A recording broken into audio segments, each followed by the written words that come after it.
Salat itu, Bu, adalah tiang agama.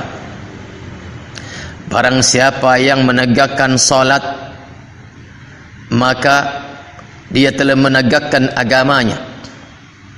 Salat itu, Bu, adalah pembeda di dunia ini antara yang muslim dengan yang non muslim. Karena kata Rasul, iya, beliau mengatakan bahwasanya al-ahdu alladzi bainana wa bainahum as-salah. Pembeda yang membedakan antara kita yang muslim dengan mereka yang non muslim adalah salat. Faman tarakaha faqad kafar. Maka barang siapa yang meninggalkan salat, barang siapa yang tidak salat, maka sungguh dia telah kafir. Maka di dunia ini dengan salat kita terbedakan. Apakah kita ini muslim ataukah yang non muslim? Pembeda antara kita yang muslim dengan mereka yang non muslim adalah salatnya. Dan seluruh nabi, seluruh rasul yang pernah Allah utus ke muka bumi, semuanya diperintahkan kepada mereka syariat salat. Walaupun kiblatnya berbeda-beda, ya. Kiblatnya Nabi Musa dalam salat berbeda. Jangankan Nabi Musa dengan kita umatnya Nabi Muhammad, kita saja, ya, antara kita dengan umat Nabi Muhammad, sama-sama umat Nabi Muhammad, pernah mengalami perbedaan kiblat. Generasi awal-awal kiblatnya kemana, Bu? Ke Masjidil Aqsa, ya. Kemudian dinasakh, dirubah oleh Allah, berganti kepada Masjidil Haram, ya. Maka salat itu, Bu, adalah risalah yang Allah perintahkan kepada seluruh nabi dan rasul yang pernah Allah utus ke muka bumi. Wabil khusus kita umat Nabi Muhammad sallallahu alaihi wasallam. Maka fahamilah oleh kita bahwa salat itu adalah pembeda di dunia ini antara yang muslim dengan yang non muslim. Kemudian kelak di hari kiamat nanti juga salat itu menjadi pembeda antara seorang hamba Allah yang akan ditentukan sebagai hamba yang amalan-amalan yang lainnya itu adalah dianggap amalan yang baik, dengan hamba-hamba yang tidak baik amalan-amalan yang lainnya. Dia menjadi barometer penentu apakah amalan kita yang lainnya itu dianggap baik adalah dengan salatnya. Karena kata Rasulullah sallallahu alaihi wasallam dalam hadis yang diantaranya diriwayatkan oleh Al-Imamu Al-Hakim dan yang lainnya, bahwa kata Rasul, awwalu ma yuhasabu bihi al-'abdu yawmal qiyamati as-salah. Yang pertama sekali dihisab, yang pertama kali dihisab oleh Allah atas seorang hamba adalah salatnya. Dan kata Rasul, idza saluhat, apabila dianggap benar salatnya oleh Allah, saluha sairu amalih, maka akan dianggap benar seluruh amalan yang lain. Wa idza fasadat, dan apabila rusak salat kita, maka fasada sairu amali, maka akan dianggap rusak seluruh amalan yang lain. Artinya, Bu, pondasi kedua setelah tauhid yang menjadikan sebuah amalan baik itu adalah tetap menjadi baik setelah kita tegak di atas tauhid adalah baikkah salat kita? Benarkah salat kita? Maka jika benar salat kita, jika baik salat kita, maka amalan-amalan yang lain, amalan-amalan yang baik yang lain yang kita kerjakan akan dianggap baik oleh Allah Subhanahu wa taala.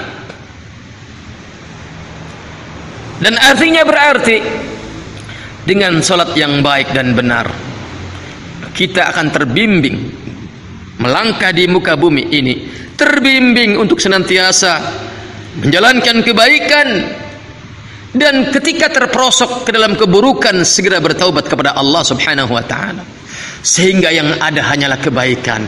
Karena setiap kali kita terperosok ke dalam keburukan, segera kita hapus keburukan itu dengan taubat dan istighfar, dan kita tutup dengan kebaikan-kebaikan berikutnya. Itulah salat fungsinya di hari kiamat nanti. Dan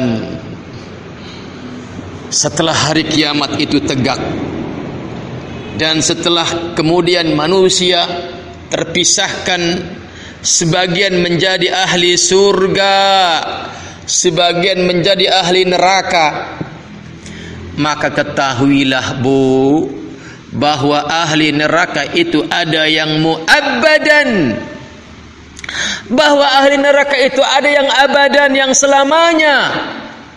Itulah mereka orang-orang kafir, itulah mereka orang-orang musyrikun, mereka akan langgeng di dalamnya. Itulah mereka orang-orang munafikun, akan kekal di dalamnya. Ada lagi ahli neraka yang muaqqatan, dalam waktu-waktu sementara, waktu-waktu tertentu, sesuai dengan apa yang telah ditentukan oleh Allah atas seorang hamba ini. Maka Bu, nanti ahli neraka yang tidak untuk selamanya, ahli neraka yang hanya untuk mampir sesaat, yaitu dari kalangan orang-orang muslim yang ahli maksiat, yang dikehendaki oleh Allah untuk diazab dengan neraka. Maka ketika mereka telah melewati masa tertentu, maka Allah akan perintahkan malaikatnya untuk mengangkatnya dari jurang api neraka, dientas untuk kemudian dibersihkan dan dimasukkan ke dalam surganya Allah Subhanahu wa taala. Maka yang jadi pertanyaan kemudian, bagaimana para malaikat itu turun untuk mengangkat manusia-manusia, bahwa dia adalah ahli neraka yang untuk diangkat karena dia telah habis masa waktunya. Padahal seluruh penghuni neraka itu rusak keadaannya, sulit dikenali. Maka kata Rasulullah sallallahu alaihi wasallam, para malaikat yang turun yang atas perintah Allah akan mengangkat ahli neraka yang telah habis masa berlakunya itu adalah dengan melihat apa? Atharus sujud, bekas solatnya. Ya. Di sini kembali solat berfungsi. Karena atharus sujud itu, bekas solat orang itu ada tanda-tanda dia ahli solat, maka api neraka tidak bisa menyentuhnya. Api neraka tidak bisa menyentuhnya dan tidak bisa merusaknya. Maka silahkan rusak anggota tubuh yang lain, tetapi atharus sujud dia tidak bisa rusak, bahkan tidak bisa disentuh oleh api neraka. Itulah yang menjadi patokan oleh para malaikat yang akan mengentasnya dari api neraka. Lihat, luar biasa Bu. Ya. Kita berharap jangan sampai ya jadi ahli neraka. Na'udzubillahi minan nar. Kita berlindung kepada Allah dari api neraka. Tetapi kalaupun ada sebagian umat Islam yang menjadi ahli neraka, maka itu untuk sementara apabila dia adalah muslim yang ditandai dengan apa? Dia selalu menegakkan sholatnya. Maka para malaikat akan mudah untuk mengenalinya. Oh, ini adalah orang yang akan saya entas atas perintah Allah, karena dia ada atharus sujudnya yang tidak bisa disentuh oleh api neraka. Luar biasa sholat. Makanya jangan sepelekan sholat. Makanya jangan biarkan anak-anak kita tidak sholat. Jangan biarkan suami-suami ibu tidak sholat. Ya. Jangan biarkan. Kalau ibu membiarkan mereka, itu artinya sama saja dengan tidak sayang kepada mereka. Artinya sama saja ibu sedang menjerumuskan mereka ke dalam kobaran api neraka. Ibu mana yang tega? Ibu mana yang tega menyaksikan anaknya akan disiksa ke dalam kobaran api neraka? Maka jelas tidak akan ada seorang ibu yang tega. Dan buktikan itu dengan cara apa? Jangan membiarkan mereka meninggalkan salat.